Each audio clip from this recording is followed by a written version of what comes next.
Our next speaker is Mary Wetherbee, who began her career as a teacher in Stow in 1965, and she taught for a while in the infamous Stone building. She taught 6th grade language arts for the first couple of years, then a combination of language arts and social studies. The middle school concept was organized on a team plan. She joined the grade 7 team with Alan Silvestri, Carol Pirtle, and Sue Somasi. Did I pronounce that right? Yes, you did. Thank you. Mary's going to talk to us about Ordinary People in Extraordinary Times, is the title of her talk. She'll be speaking about different generations of the Wetherbee family and how they exemplified the American experience, including American expansion and changing times. Jonathan and Sarah Whitman Wetherbee and changing roles of women, Angeline Giles Wetherbee, MD.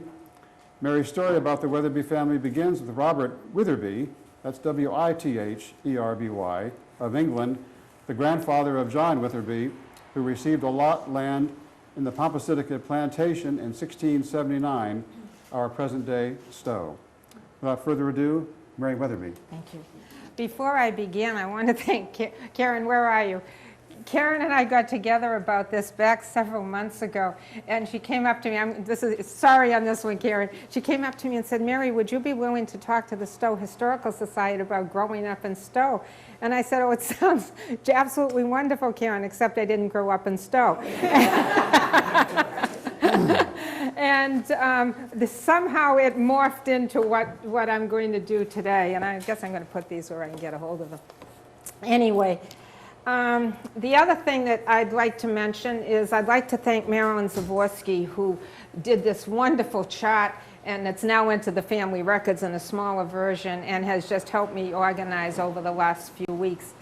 And I used to tell my kids when I taught, you don't ever apologize when you first begin to talk, but I'm about to apologize. On this chart, I don't know who knows what about English history. So if you're looking at the chart on a few pages and you say, everybody knows that, I'm not here to insult anybody's knowledge. I just don't know what everyone in the audience knows. And I pulled in some important dates from English history because that's where my family history starts. It doesn't start in Stow, it starts in England. So the Wetherbee name, lots of different spellings. Everybody's swearing that theirs is the original one. When people in the Middle Ages started to take on names, one of the things that they did, some of them took on occupation names, Smith, Baker, Taylor, whatever. Some took on characteristic names like Armstrong, and some took on place names, lots of reasons. We seem to have figured out a place name. A wither, as Skip will tell you, is a castrated ram. And BY on the end of any name, probably the easiest one to understand is Appleby. BY on the end of any name means a village, a farm, or a settlement. And that comes from the Vikings' conquest of England way back before 1000. And they settled in northern England. They were given lands called the Danelaw, if you remember your English history, to basically keep them in check from running all over the place. And as I always say to everybody, I miss the height and the blonde hair, but evidently I'm part Viking back someplace. Looking for the height, really. We picked up, around the same time that we picked up the use of a last name, we picked up a coat of arms. And just imagine, somebody got carried away with the green coloring on this one. But very simply, forget what you see here except the shield and the green background and the 3 rams. That's the original coat of arms. This white thing was missing. That comes later, and that's part of the story. Hold it up. Hold it up. Okay, need a photo. It's not going to be a very good one, I don't think. It's a massive green. Okay. The first time we blip across the radar in history, it's a really kind of a small blip, is in the 1500s in England. And we have Robert Wetherbee here. Spells his name in a variety of interesting ways. But the 1500s in England start out peacefully enough. Again, the Tudors rule England from about 1485 to about 1603. What starts out as seemingly a quiet reign of Henry VIII turns into madness and mayhem.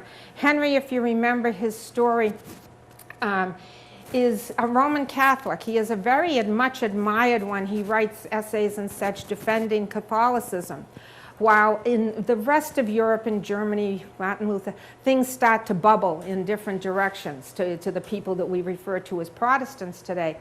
In any case, Henry is a staunch Roman Catholic till he can't have a son with his first wife and he needs a divorce. And I see smiles in the audience. The King's Great Matter, it was called. It was a great matter. He needed a divorce and he could not get it for a lot of reasons. Wonderful books written all about Henry and his wives and the problems and the Reformation, as it's called, and I suggest you find one and not listen too much to me. But in any case, what happens is Henry goes from a Roman Catholic kingdom under the leadership of the Pope religiously to what is known by historians as Henrican Catholicism. He basically keeps much of the old Catholic Church, but he's large and in charge. And he does finally get his son. Out of 6 wives, he has 3 children. More on that later. By the time he dies, down here in 1548, I believe, his son, who's a little boy and rules under a regent and dies young, takes over. And England has started to switch to Protestantism. Henry tries very hard to suppress that kind of thinking, but once you let the genie out of the bottle, the genie kind of goes crazy, and it really happens in England. And over in Norfolk, which is in East Anglia, if you look at a picture of, you look at an East Anglia map, and you look at a Massachusetts map, all you see is similar names. This is where the Puritans will come from. Cambridge University is a hotbed of radical Protestant thinking, starting in this time period. So all I can suppose is that Robert Wetherbee is exposed to this kind of thinking. And what we know is that Henry's son dies young. He dies at 15, and according to Henry's will, onto the throne comes Mary Tudor, Henry's oldest child, a girl. She is nicknamed Bloody Mary, like the drink, yes. And anyway, she's queen for about 5 years. She starts out wanting peace and prosperity and quiet and ends up with a lot of stress and strain. In the end, she demands an oath of allegiance from people. The oath of allegiance says that on Sunday morning, you're hearing a Roman Catholic Mass, period, end of discussion. In the end, she orders the execution of about 300 Protestants. They're burned at the stake. Not a nice way to die. And Robert Wetherbee evidently will not sign the oath of allegiance, and he's sentenced to die. And he is taken out. By the way, just as a piece of information, middling sorts are burned at the stake, and heretics. Nobility get the axe. That's quicker and less painful, hopefully. Hoping they don't miss. Anyway, Robert refuses to sign. He is ordered to be executed 3 days before the execution is due to take place. Mary Tudor dies. Lucky man. Really lucky. He lives for another couple of years, but Elizabeth comes along. This is Queen Elizabeth I, who rules England for 45 years. She comes along and she wants to reward him for being so loyal. So she gives him, she doesn't want to spend any money because she's a notorious cheapskate, plus Dad spent it all. One of the things that she does is she gives him permission to carry this rather strange looking upside down V. It's called a chevron on a coat of arms, and the white and the black dots represent ermine, the fur, which is the fur of nobility. Whoopee. And but she also gives the family a family motto. Some knights have mottos, some don't. We don't seem to have had one up to this point. And the motto is tenax in fide, I hope my Latin's correct there, steadfast in the faith, which if you look back in our family history over the last 500 years, we have our own revolving door of different faiths that we go through. But anyway, when at the time period we're strong in them. Robert disappears from history, back to his manor in Norfolk, and time goes on. But he has lived through one of the most perilous times in English history. But there are some more coming up. His probably grandson, great-grandson, whatever, John, John's a common name and it's used over and over again. We know he's from the same area, we know he's from Norfolk, we know whatever. My thinking is he might also have been a younger son who doesn't get land. Who knows? Anyway, by the time that he is born, England is in a bit of a mess. The Tudors have disappeared. Elizabeth died without children. The Stuart kings come along for about a century, give or take a few years. And if there was one thing the original two Stuart kings hate, it's Puritans. Puritans by this time are a powerful force to be reckoned with, and they want to take over the Church of England, and they want to dramatically change it. It is amazing in some of the reading that I've done what people fought over. There's a wonderful little book out called God's Secretaries, the writing of the King James Version of the Bible. What they fought about is unbelievable, one word after another. Anyway, King James hated them. He said about them, I will harry them out of the land. And he did. He harried them right over here to New England eventually. John Wetherbee is born in about 1642, and he dies here in Stow in 1710. He is most likely a definite Puritan from the East Anglia area, and he would have lived to see the English Civil War in the 1640s. The Puritans, if you remember from your history, the Puritans go to war with the king, the Cavaliers and the Roundheads. It's another way of putting it. The king loses, and he loses his head down here in, where is he, 1649, there he goes there. For about 10 years, give or take a few years, the Puritan rule is by Oliver Cromwell. Talented general, not so good at politics and actual government. When he dies, his son Richard has no desire to do what Dad has done, wants to be a farmer, goes back to the farm, and the monarchy is restored. This brings on to New England what people call the second big Puritan migration. The first one was in 1630 when they all came over to Boston. This one, a lot of people want out of England, and there's a piece of Stow history, the story of the Regicide, that's attached to this. He's one of the people that signed the death warrant for Charles I, and he shows up in Stow a number of years later, and other places. Anyway, John Wetherbee gets out of town. He comes first to Sudbury, down here. Then he settles in Marlborough. In fact, one of my cousins did this little book, First 5 Generations, and you can see it says John Wetherbee of Marlborough and Stow, Massachusetts. So Marlborough comes first. Between Sudbury and Marlborough, he marries a lady, Mary Howe. A couple of generations from her time period, her family is going to start the Wayside Inn. Not looking the way it is now, a little more primitive than that. John and Mary settle in Marlborough. They're farmers, everybody else is. They have 3 sons. And one day in the middle of the 1675, they're in the meeting house on a Sunday. Supposedly, according to legend, one of the congregation has a toothache. He gets up to check it out outside, so he's not being miserable in the meeting. And when he gets outside, lo and behold, what he sees is Marlborough being attacked by the Native Americans. The Wampanoag, the Nipmuc, and the assorted other tribes have started King Philip's War. Marlborough is devastated by the war. They are abandoned as a town. The barns are burned, their orchards are destroyed, their animals are killed.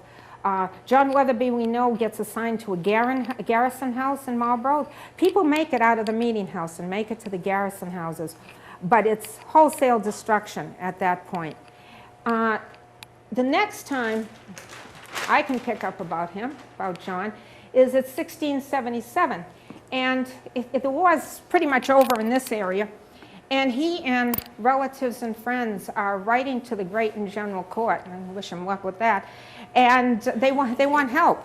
I mean, they've done their bit, and they're broke. They have no land, no animals, no orchards, no anything, and they want help. The Great and General Court says, no, not so much. And I don't know what happens in here. He shows up in Stow in 1679 to 1681. I've heard a variety of dates there. And he gets 50 acres of land. I don't know whether he paid for it with money that he had. God knows where he got it. I don't know if he paid with money that he got from the government, or whether he struck some sort of a deal. But he's here in Stow. He gets 50 acres, and I believe It's out by, we've got residents here, where Al Tyler lives and where the Mosleys live, out in that general area, out by Maple Street. I know Liz gave me, wow. The manor house is back where Bose is right now.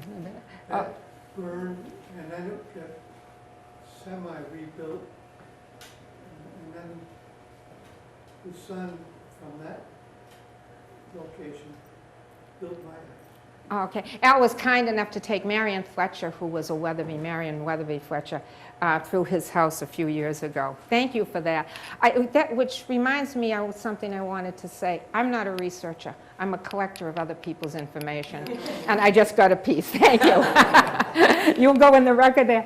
But anyway, that's where he seems to be. Liz Mosley sent me a copy of a map from 1830, and the whole area out there is loaded with Weatherbees and Hales. And you'll see where that connection comes in a minute. John Wetherbee, he loses his wife, Mary Howe. She dies probably, considering her age and whatnot, probably of childbirth. She's a good fair bit younger than he is. Anyway, he remarries immediately to Lydia Moore of Lancaster. She may have even been a neighbor. There was no Bolton out there. And they have 3 sons and 3 daughters. I'm descended from his second son by Lydia Moore. Of all of his 6 sons who carry the name Wetherbee, we can only identify one grave that has anything to do with them, and he's Jonathan. He's buried down in the lower village. And he never married, which was unusual for the time, and he was a blacksmith.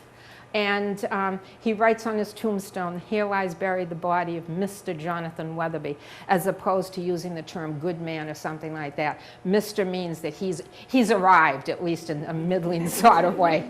I think he's the only one that ever arrived. But anyway, David, my ancestor grandfather here, David is the one in his will that spells the name the way I spell it, except for the final E. Someone else adds on the final E later on in the 18th century.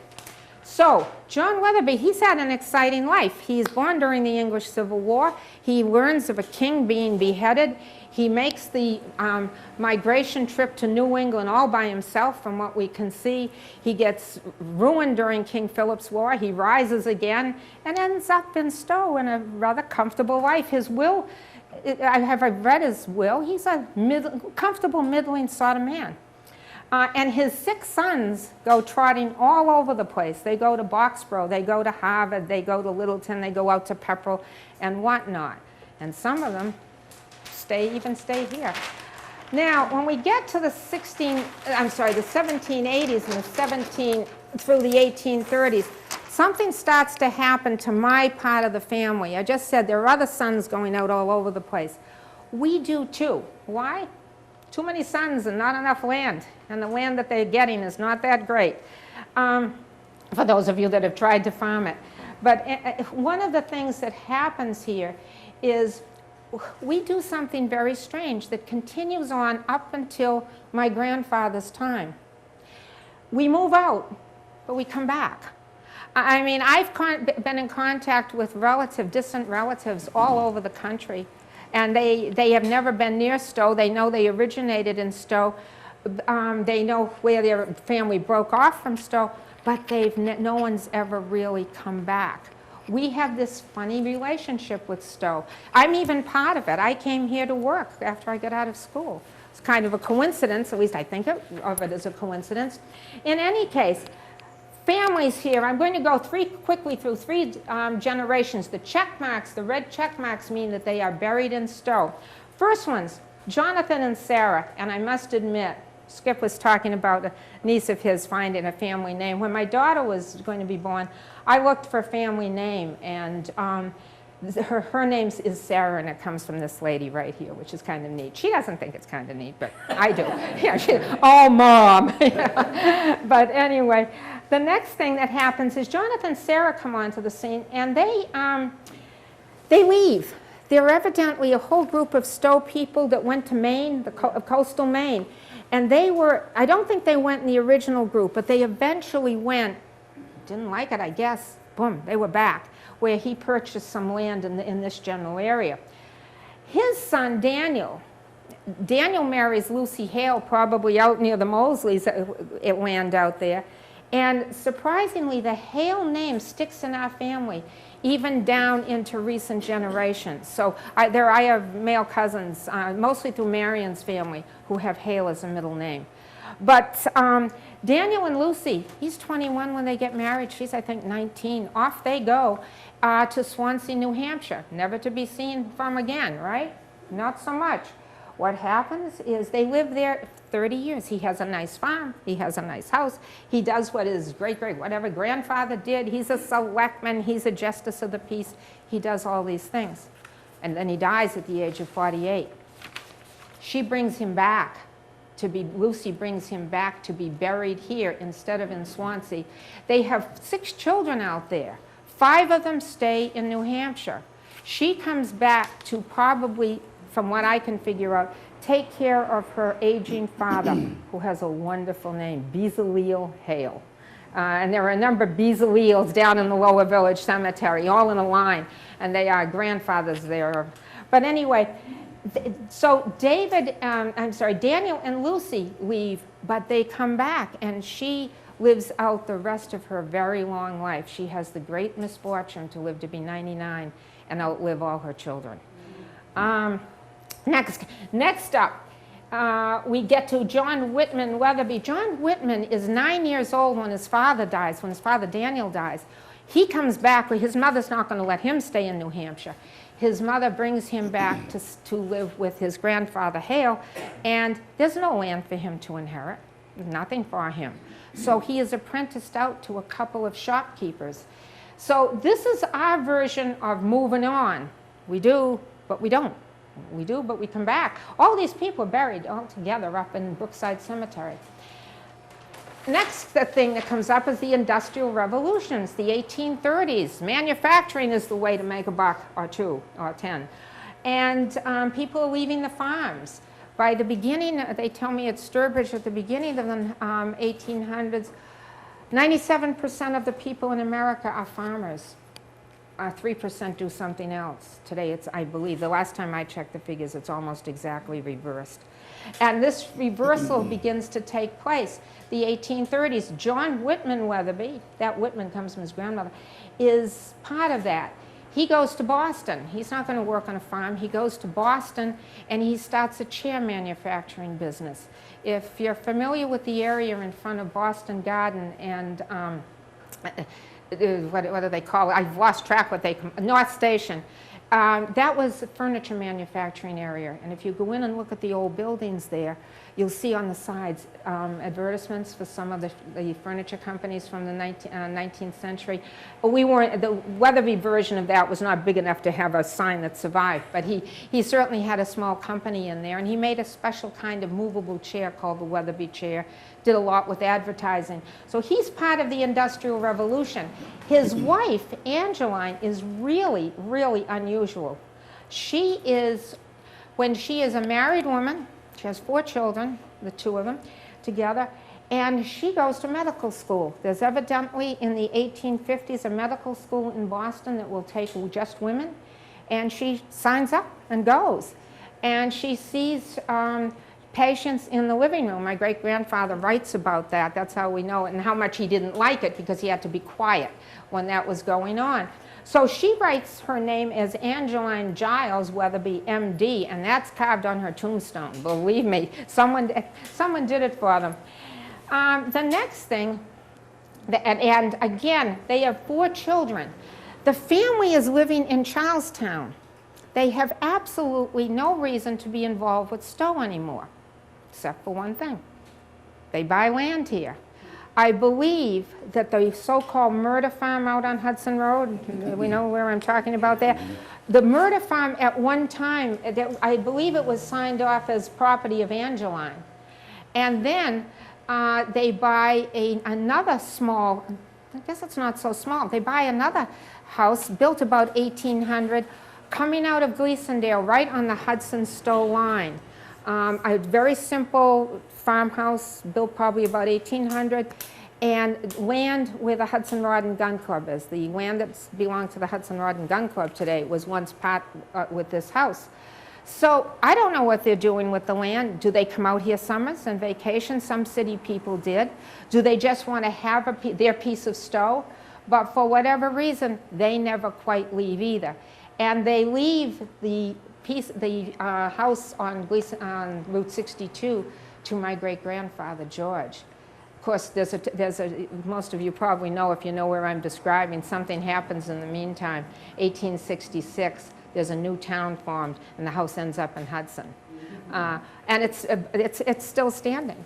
But again, their connection is with Stow. They go to church at what was that Methodist church in Gleasondale. My father's aunt taught in the Stow school system. And then finally, we get kind of close to me. We get immigration. Starting in 1840, those crazy Irish are coming in boatloads. And what happens is, and think about it today, when I used to teach, when we did a unit on immigration, I'd say to the children, put up your hands if you're one thing. Very few, like Irish or English or whatever, very few hands would go up. And you'd have children, you get up to 5, 6, 7 things and children would know, and hands would be up all over the room. We started that early, and at some cost. Very early on, especially in my mother's family, but also in my father's, in 1912, Ernest Harrison Wetherbee and Mary Donnelly Wetherbee get married. The way I was told the story as a child was your Yankee grandfather married your Irish grandmother, and frankly, all hell broke loose in the families. Not well received. But they survived. They had seven living children. And the one thing I do enjoy about doing family history, you get to pop people's little balloons every once in a while. And you get yours popped in return. But this is the big one in my family. I went back, and of course, here we have Mary Donnelly Wetherbee. Donnelly is not a Yankee name, it's a nice Irish name. But look what happens I found the previous generation.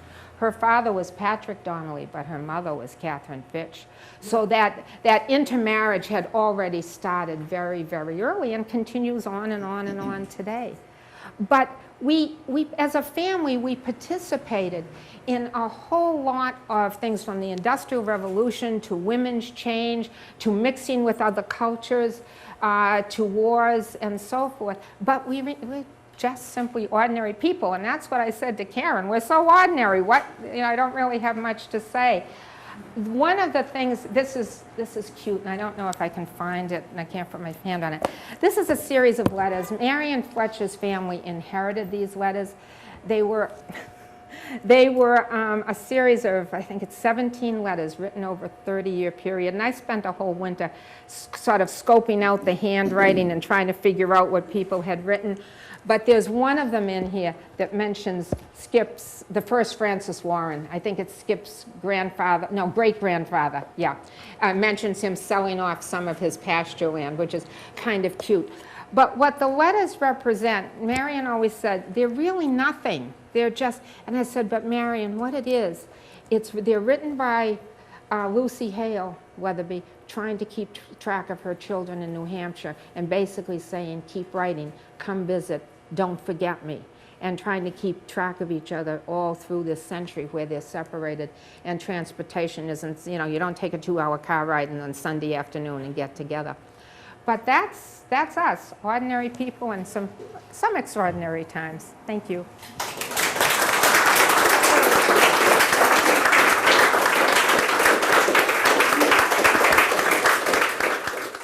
Any final comments you want to make? I didn't want to make this a public question, but was there any discussion? I heard that there's one lady who developed brain cancer because of the water in her